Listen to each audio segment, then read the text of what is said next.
अस्सलाम वालेकुम, welcome to Mirha kitchen. कैसे आप सब? उम्मीद करती हूँ खैरियत से होंगे। सबसे पहले तो चैनल को सब्सक्राइब कर दें। आज हम आपके साथ शेयर करने वाले हैं मिक्स दाल की रेसिपी।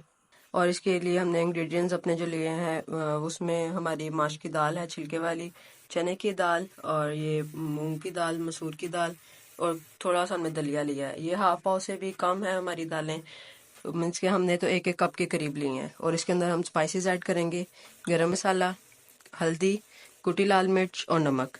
और उसके साथ हम लहसुन अदरक और सब्ज़ मिर्च का पेस्ट यूज़ करेंगे, और एक छोटा सा हमने टमाटर यूज़ किया है। और ये हमने 2 से 3 टेबलस्पून के करीब यूज़ किया है, क्योंकि बाद में इसके ऊपर जो गार्निशिंग और तड़का वगैरह हमने बनाना है उसमें भी घी यूज़ होना है। चलते हैं अपनी रेसिपी की तरफ। तो ये आप देख सकते हैं, सबसे पहले मैं ऐड कर रही हूँ चने की दाल। मैं इन्हें पकाने के लिए प्रेशर यूज़ कर रही हूँ, आप इसे चाहें तो पतीली में भी पका सकते हैं। और ये माश की छिलके वाली दाल।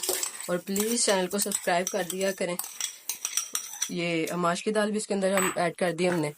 मूंग की दाल आप देख सकते हैं, मैंने थोड़ी थोड़ी क्वांटिटी में जस्ट दालें यूज़ की हैं।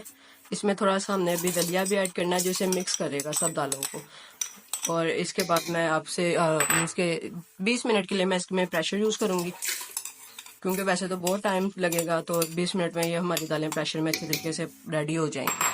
और अब ये आ जाते हैं हम इसकी तरफ। लहसुन अदरक और सब्ज़ मिर्च का पेस्ट, उसके बाद 2 से 3 टेबलस्पून घी, और ये अब जा रहे हैं इसके अंदर जी हमारे ये सारे मिक्स स्पाइसेस, और साथ ही ये एक छोटा हमने टमाटर यूज़ किया। ठीक है, अब हम प्रेशर को बंद कर देंगे। देखें, 20 मिनट का मैंने इसे प्रेशर लगाया था, और ये मेरी दाल बिल्कुल अच्छे तरीके से बन के रेडी है। ठीक है, आप इसमें पानी अपने हिसाब से डालें, क्योंकि बाद में ये लिक्विड ही ना हो जाए। अब हम अपने तड़के की तरफ आ जाते हैं। दाल के ऊपर हम तड़का लगाएंगे। और ये सबसे पहले हम इसके अंदर ये हमने ऑयल गरम कर लिया, घी यूज़ कर लें, ऑयल ये आपकी मर्ज़ी है। तो हम इस प्याज को लाइट सा पहले ब्राउन करेंगे, गोल्डन ब्राउन।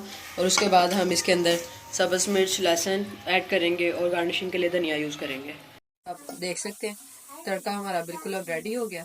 अब हम इसे अपनी दाल के अंदर डाल देंगे, और इसके साथ ही हम ये धनिया इसके अंदर डालेंगे, इसकी खूबसूरती डबल हो जाएगी। अब आपको गार्निशिंग करके इसे दिखाती हूँ, और डिश आउट करते हैं अब इसे हम। और ये आप देखें हमारी दाल की फाइनल लुक। आप चाहे तो इसे रोटी के साथ भी सर्व कर सकते हैं, और चावल के साथ भी। और रोटी के साथ भी इसका बहुत अच्छा टेस्ट आता है।